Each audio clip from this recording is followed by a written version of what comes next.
Welcome to the Fearless Females Voice podcast, where women's stories and experiences are shared in order to empower and inspire others. Before we begin the podcast, I want you to check out my free Fearless quiz, which will help you discover how fearless you are and how to overcome your fears so that you can achieve your goals. This quiz takes less than 5 minutes to complete, and you can find it on my website, www.fearlessfemales.me. On this episode, I am joined by Neelam, who is a personal stylist and style coach. I first connected with Neelam a few weeks ago and loved her page and tips which she gave to others about styling. I quickly found out that we had a lot in common with our background stories, so had to get her on the podcast to share hers. Neelam has always had a passion for fashion and styling, but was sucked into the world of a traditional route of studying business at university. After she graduated, she was working in different companies for over 8 years and nothing really stuck with her. She realized working for a company was not doing it for her, so she quit her job to follow her dreams. She got back into styling, completed her training, and is now running her business in women's styling and coaching. Neelam talks to us more about her journey to starting a business, what personal styling and coaching is, how she got into it, how style can empower women, and why she loves what she does. I love speaking to Neelam and hearing more of her story, and I know you'll also love the listen. So without further ado, let's get stuck in. With what does being a fearless female mean to you? So I had to think about that a little bit. Because I think, when I thought about that question, I kind of looked back at my kind of journey, and I think I've actually always had a lot of fear. And it's only recently that I've come into this element where I feel like I'm becoming more fearless. So for me, I think it's a journey where you can go internal into who you are, connect to who you are as a person, what your soul is like, rather than the external. So I feel like that takes a lot of courage and sometimes it can be good, sometimes it can be difficult. But for me, that's what's got me on my journey to being fearless. And I think that's what I've noticed in a lot of strong women around me as well, that they're able to go internal to understand what it is, who they are as a person, and what it is that they actually want from life, what their values are, what it means to them to be in this world and what they want to achieve in this life. I think that's what being a fearless female is, and I see it around me so much now, and it's really inspiring. Like, I've got a lot of good role models. I love that. I think that's so powerful, and I completely agree with that as well. Yeah. Looking inwards, you can do that in any form you like, but asking yourself the questions, we talked about if before we've mentioned things around if you're triggered, why, what's happened, why are you feeling like this, looking inwards. And as you said, it can be a difficult process because sometimes you're faced with all the emotions or negative feelings inside, and that's for you to kind of overcome and recognize as well that this is why you're feeling this way, and to tackle that. Otherwise it will just continue going. So I really like that. It's really powerful. It's great you mentioned you've got good role models as well. We'll touch on that at the end. But for now, I know that you are a personal stylist and style coach, which is amazing. I'd love to know more about your journey. So how has it been getting to where you are now? I've been on a bit of a strange career journey, I guess. So kind of had like normal sort of upbringing, went to school, and then from there I kind of decided to go to university. I did business and management at uni, and I think it's there that I can see, when I look back, I can see a lot of fear in like decisions I was making. So for example, I actually really enjoyed fashion and I enjoyed style. I loved textiles at school. I did that as a A-level, and I was quite creative. But I think when I looked at that as a route to go down for my career, I just had a lot of self-doubt in terms of, was it a viable career? I was concerned about the industry. Would I be able to make money in that sort of job? Was it too competitive? Was I good enough? So a lot of kind of self-doubt. So that's when I kind of decided to go into business and management, because I thought it was a bit safer. And yeah, I did uni. It was a great experience. I think even at uni, like I still wasn't really at a level where I knew who I really was and what I really wanted and what my values were. And I think that led to a lot of the decisions I made later on in terms of my career. So when I came out of university, I looked for a job because that was the thing to do. I just thought to myself, oh, I need to get a job. I need to start making money. And then from there, I was in a job which I wasn't really enjoying. And then I was looking for the next thing. And then it just became a spiral for me. So I would I'd be in one job, I'd enjoy it for a little bit. I'd start to get a bit of self-doubt as to whether I was actually good at what I was doing.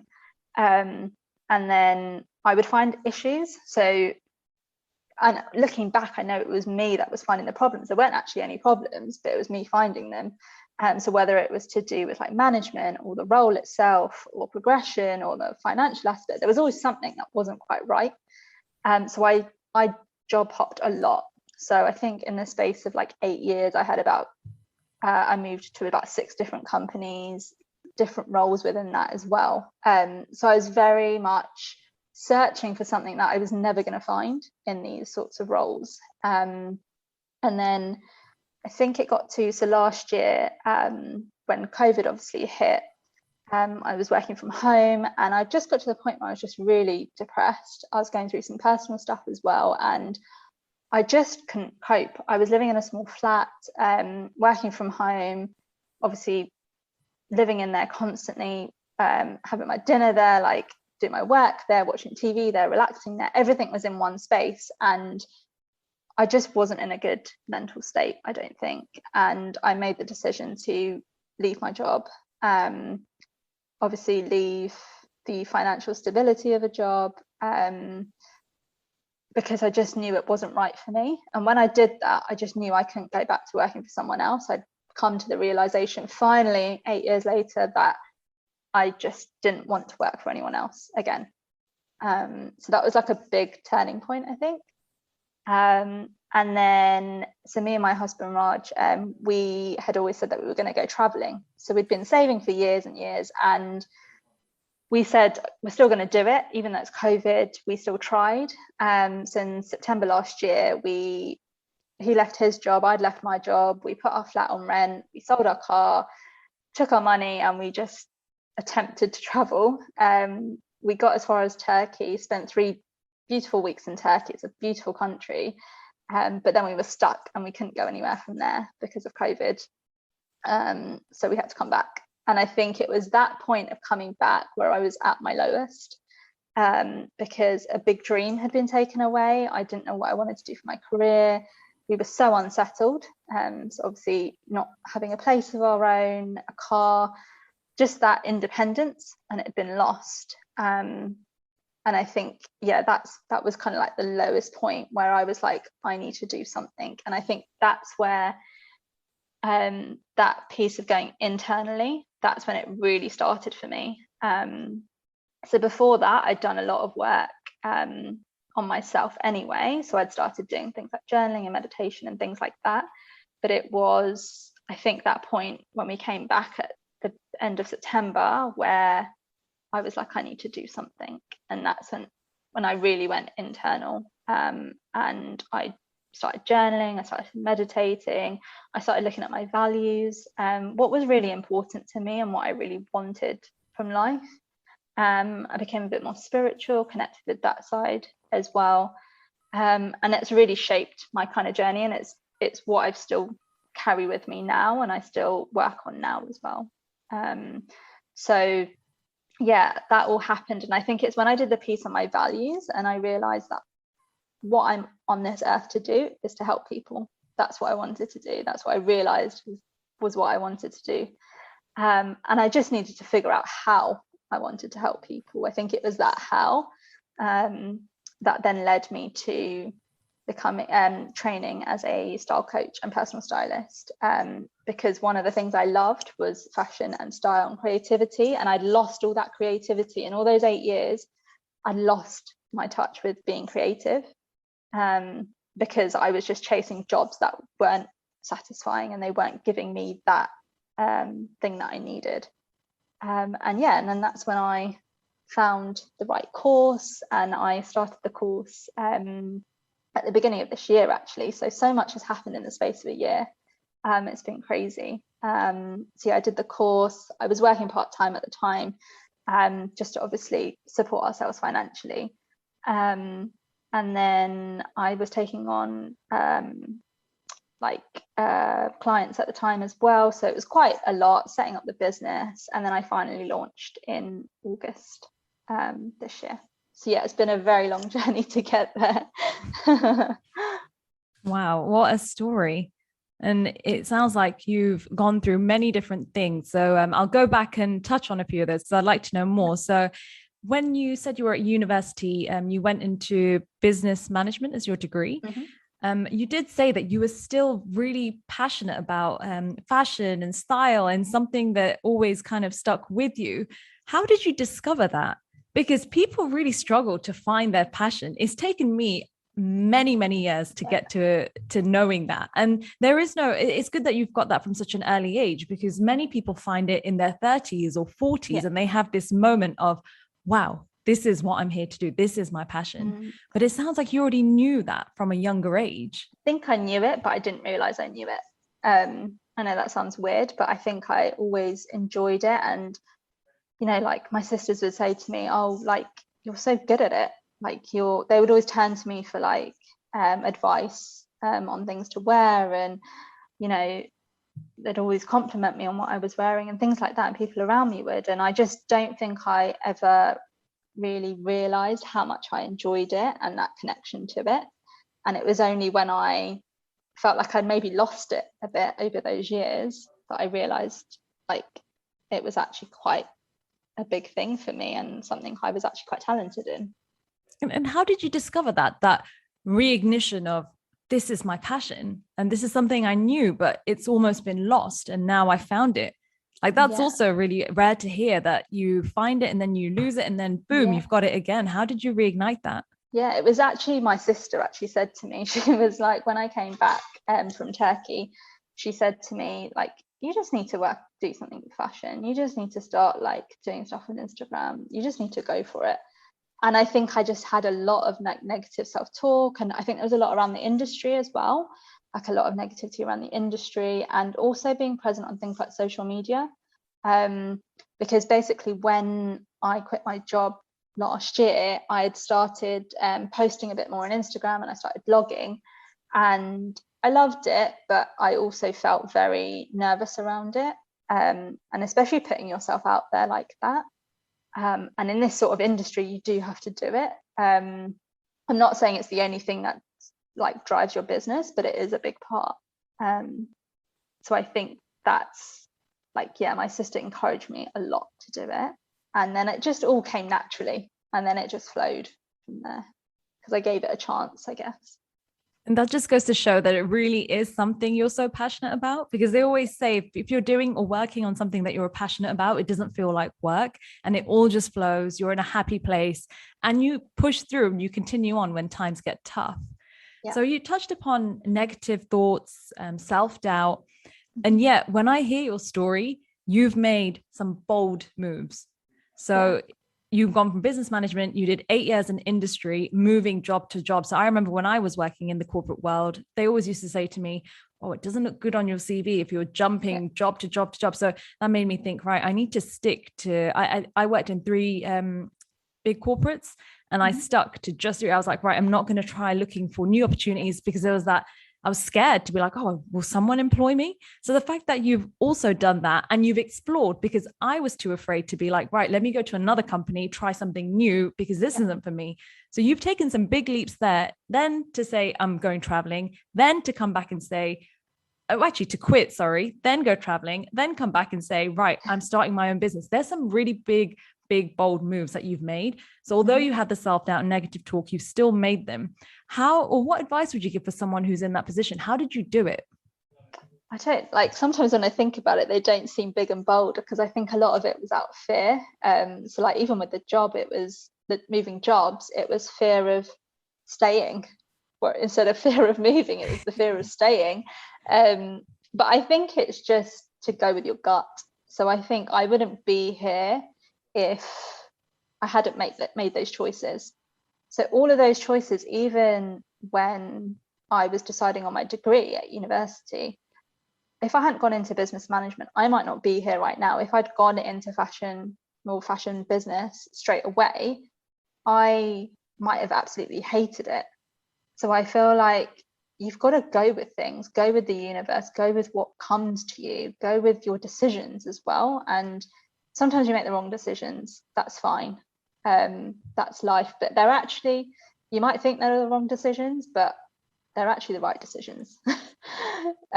Because they bring you to a point in your life where you go down the path that you're meant to go down. I believe that. I don't think any of the decisions are wrong. I completely agree with you and believe that as well. I do feel that when you're working on a certain level, regardless of what decision you make, and the point is to just make that decision and actually take a risk, there's always going to be a path for you to take. And that one decision or risk can lead to so many new opportunities. It's better than just staying put in, especially if you're not in a happy place yourself. So it sounded like you made those decisions, you took the risk based on your current situation not being where you wanted it to be. Would you say? 100%. Yeah, definitely. Amazing. I think it's really bold that you were able to do that and you actually made that move. So you mentioned that you had a bit of a period where you were feeling quite down and you did work on yourself. So it was quite recent that you mentioned that. So the journaling, the meditation. Can you talk me through how you were feeling at that stage and what drove you to start working on yourself? Yeah. So I think last year when we did come back from traveling, so I had started journaling before that because I used to do like a yoga practice and things like that. So I had done bits of it, but my practice became more regular and consistent when we came back because I was feeling really unsettled. So in the past, I would sit down to meditate and when we came back and I started meditating, I just felt really airy. I felt like my thoughts were all over the place. I couldn't concentrate. And I realized I needed a lot of grounding. So I needed to sit with my own thoughts. I needed to get things out of my head. I get a lot of thoughts in my head and I don't do anything. I never used to do anything with them. Whereas now I write them down on paper, and whether they're good or bad or how I'm feeling or if I'm looking forward to something, I just write it down. And I think I've seen a difference in my mind and how my mind processes things now because it's written down on paper and it's not all just cluttered and jumbled in there. And it's even the same when it comes to like writing down what you dream of, or your like what you wish for the future. You know, if you write it down, it's there for you to make it a reality, I think, rather than it just being in your head with all these other thoughts. And I think that's what helped me a lot. Just getting things out and also talking to people. I think I was always very scared to share my feelings, to share my vulnerability. And I think I've been able to do that more with people. And also I think knowing who my tribe, I guess, are. So the people that are there for me, the people I can turn to. And I've learned that a lot over this past year. Like the people who are going to really be there, the people who are going to lift me up, and really support me on my journey, whether that's through the business or personally. I think it's really important to have those kind of people around you. And that's an element of working on yourself as well, because you're creating boundaries with those people that you don't want there, or you're letting in the people that you do want there.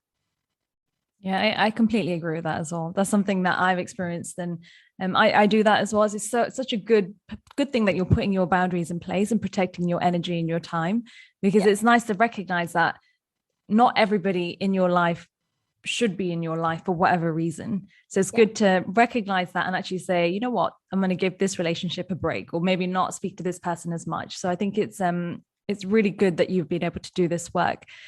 For those who are in a similar position, how can they do this work? Because is it something, how did you go about knowing the steps of what to do?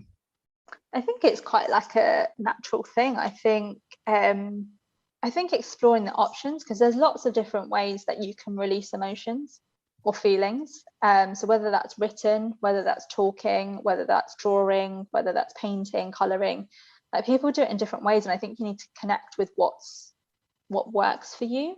So whether you're a bit more creative and you like to color or paint, or whether you like writing. So for me, when I started blogging, I found I really enjoyed just writing, like, and I'd missed that because I hadn't done it since like school. So finding that thing that you connect to that can also release anything that you're feeling. And I think also just going out and exploring other people that have been in similar situations. So I found a lot of inspiring people, inspiring books. Like, I've turned to books a lot as well, to give me guidance. There's loads of useful resources out there to get you on that kind of path, and also through places like Instagram and Facebook. And I found some great people that offer good advice, and it's free advice out there for you to kind of take. I think, yeah, there's just a lot of resources, and you just got to be willing. I think if you're open to it, it comes, and you find the right things. If you're a bit more hesitant about it, then it might not flow as naturally.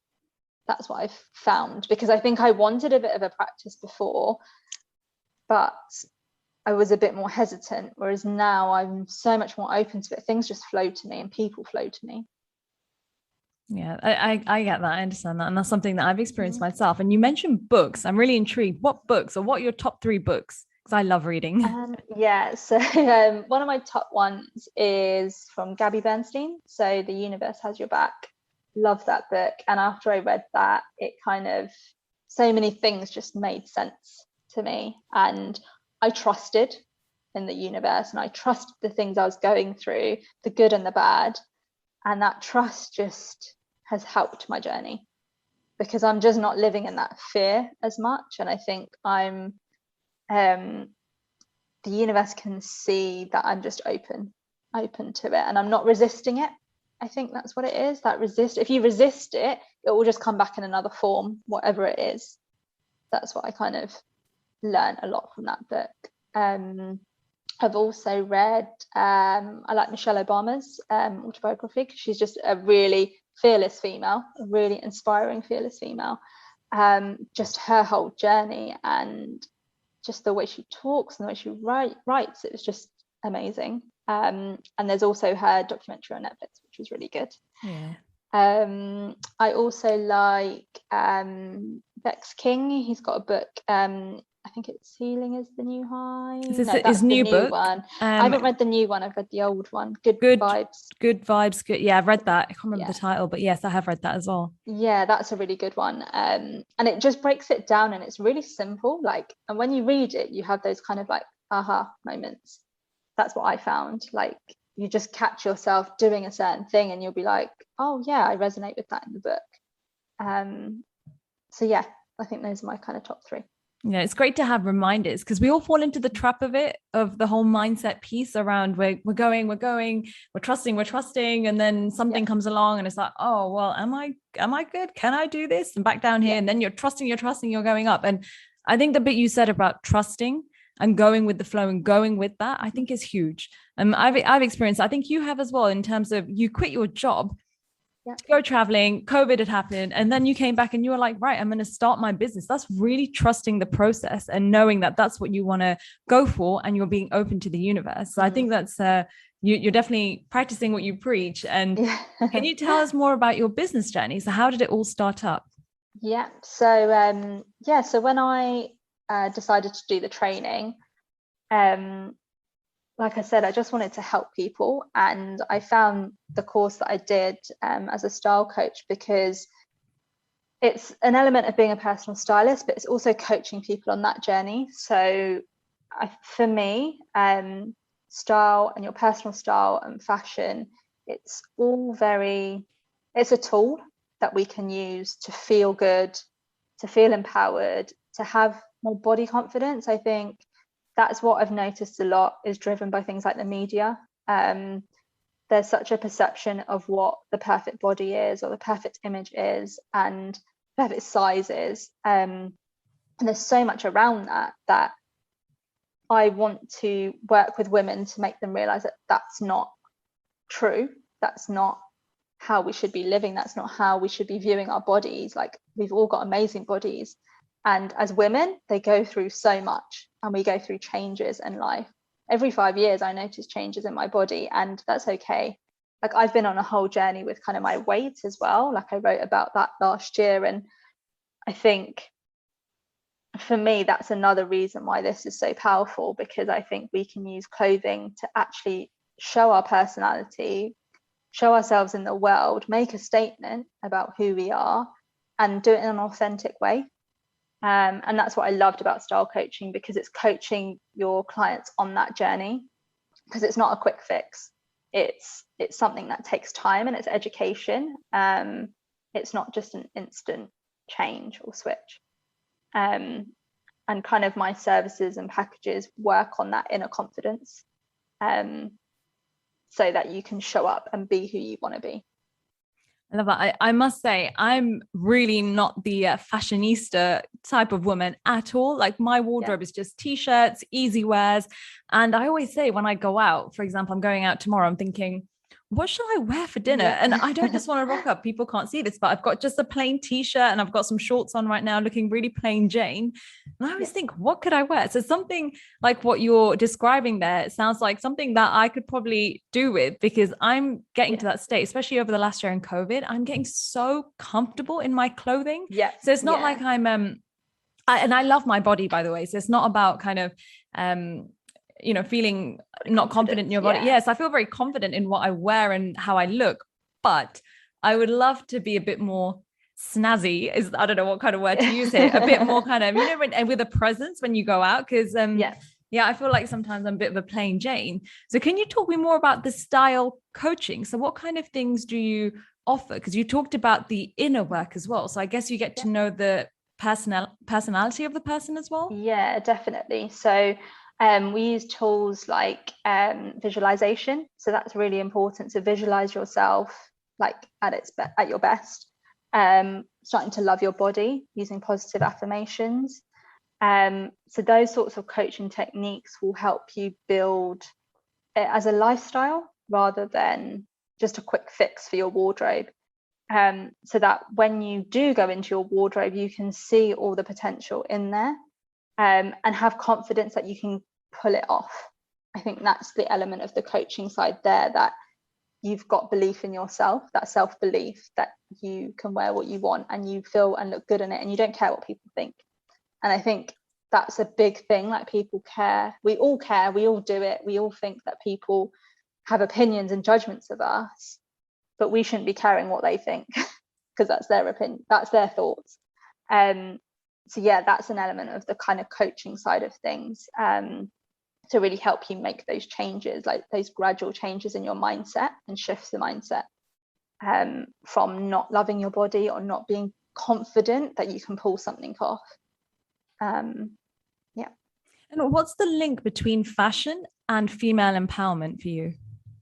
So I wouldn't say it's fashion, I feel like it's more style. So fashion I see as very like, it can be wasteful. Fashion can be, it changes so often, whereas style is very unique to you as an individual. So your personal style. So you don't need to follow all the latest fashion trends, yet you can still have your own personal style. And I think your style can make you have that confidence to show up in the world, like I said, as you, and that's that empowerment, because you feel like you can be who you want to be. You can show up as your authentic self. You can, sometimes on days when you're not feeling your best, you can put on a killer outfit, put on a bit of makeup, and you feel really, really good. And I think that then changes your mindset as well, and how you then show up in the world. So for me, style is really, really key. And I think, like you mentioned before about COVID, I think a lot of us lost contact with how we were dressing. I felt it too last year, especially when I was unhappy in my job. Like, I would just wear like mismatch, like joggers and t-shirts, and I wouldn't do my hair, and I didn't wear makeup, and I didn't do my eyebrows and things like that. And I just looked an absolute mess. And I'd look in the mirror and I wouldn't like what I saw, but I didn't do anything about it because we weren't going anywhere. So instead of doing it for other people, we should be doing it for ourselves. And that's where you get that empowerment. Like, you feel good when you dress up, you feel good. Yeah, I hear my friends say that to me, that because I'm literally in that boat. So during the last year, I think I was in joggers for 90% of the time, t-shirts, really kind of baggy, loose clothing, no makeup, no hair done. And my friend said to me, even if you're working from home, why don't you just put some makeup on, do your hair, and just wear a nice t-shirt or wear something nice, like whatever that is, a blouse, whatever. I was like, oh, I don't know. And they did it. And they said that it really uplifted their mood and their productivity and everything. They said that they were feeling better about if they were going into a meeting or, whatever the case was, whatever they were doing. So that was something that I thought was interesting. Is that something you believe as well? Yeah, 100%. I think you can. So for example, if you went into work and you went to a meeting, you wouldn't show up in your trackies. Yeah. You'd go and you'd be dressed up, and the way that you carry yourself, if you're giving a presentation or you're answering questions in the meeting, you're going to give it with that confidence. Whereas I think if you're not dressed at your best, you maybe might shy away a little bit more. I think your true personality might not come out, your confidence won't come out. And yeah, it just like you said, uplifts you. Using things like color, different fabrics, textures, things like that can just make you feel really good. And it depends on your kind of style personality. That's like another element of it. But for example, if you're more of a romantic style personality, you might quite like floral prints and things like that. And those sorts of things are going to uplift you because that's your personality. That's part of your personality. You're showing off who you are. Whereas if you're just sat there in your, I don't know, grey joggers, no colour, no life in that, that might show in how you're portraying yourself. This is something that you help your clients discover, the style personality you mentioned? Yeah, 100%. Style personality, colour analysis, body shape analysis. We do wardrobe declutters, personal shopping, and also I can help you style for events as well. So if you've got a specific event that you're going to. Wow, you have everything covered.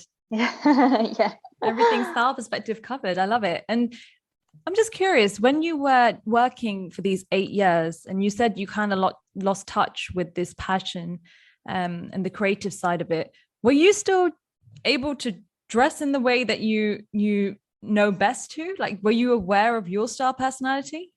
Not as much. I think I'd lost touch so much with all of that I wasn't dressing how I wanted to. I wasn't, because I felt like I wasn't doing what I was meant to be doing. I just couldn't then portray that in myself. Like, I feel like now I know what works for me. I know what my personality is. All that internal work on finding out who I am, I can now show that in how I dress as well. Whereas before, I didn't really know who I was. I didn't know what I wanted to do. I didn't know what I wanted to bring out into the world. So I couldn't even do that through my clothes, I think. And what is the shift that you saw from then to now, from not knowing your style personality and dressing according to that to now where you're doing that? Yeah, it just comes naturally. Like, I don't have to second guess it. I just love looking in my wardrobe. I love experimenting with colors and prints and fabrics and styles. Whereas before, I think I was a bit more reluctant because I felt like I didn't know how to show up. So now I enjoy it. Like, it's an enjoyable process. And I think that's what I want to show people, that it can be. Like, my clients, that's what I want to show them, that it can be fun. Like, you can make it a fun thing. Like, we have to wear clothes every day, right? Yeah. So let's make it fun, like make it enjoyable. You have to invest in and spend money on these things, like invest in the right pieces that can last you. Yeah, it's definitely something I don't know much about. So yeah, it makes me feel like I need to revamp my wardrobe. But what kind of women do you work with? Is it just women? Mainly women. Yeah, I also work with men too, but majority women. So yeah, women from like young professional women. So they may be in careers that they've just kind of established, but maybe finding themselves a little bit. So I can kind of relate to these sorts of women because I've been on that sort of journey and I know what it's like. But yeah, any types of women. They could be working women, like mums, anyone with their like own business that work from home, all of these sorts of women that need that bit of an extra push when it comes to their fashion and style. Love it. It sounds like you've got everyone covered as well. Yeah. I can really hear the passion that you have for clothes, for styling, for empowering women through that. It really comes through when you talk about it. Oh, that's good. I'm glad. So with your business, you said it's fairly new. What is next for you? Yeah.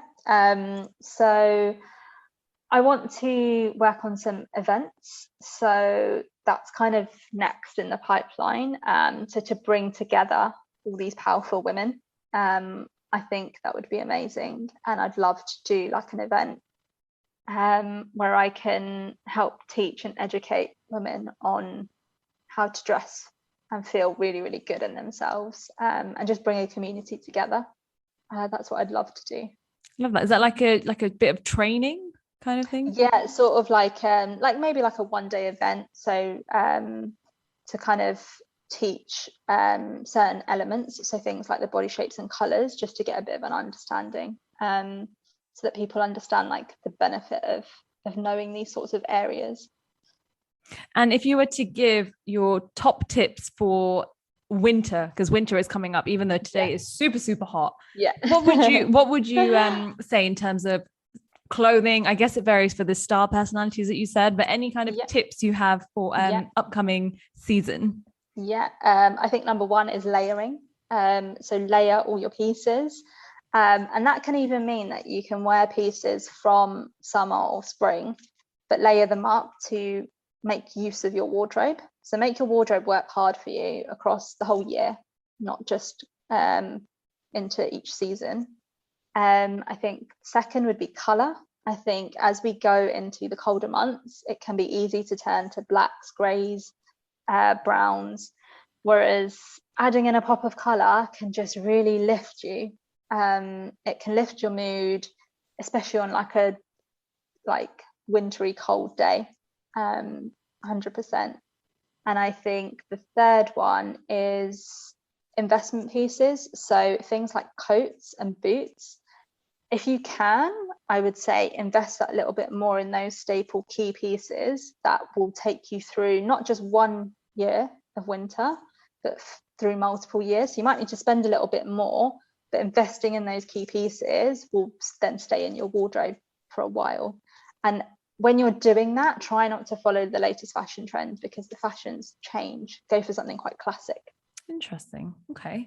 And what would you say are your top 3 high street stores? So I'm really loving And Other Stories at the moment. They've got some really nice pieces. Also love Mango, and I love H&M as well for more of your slightly cheaper price point, but they do some really good staples. Oh, I love that. That's there you go. You got some tips for all the ladies listening on that as to what kind of stuff to buy and where to buy it from.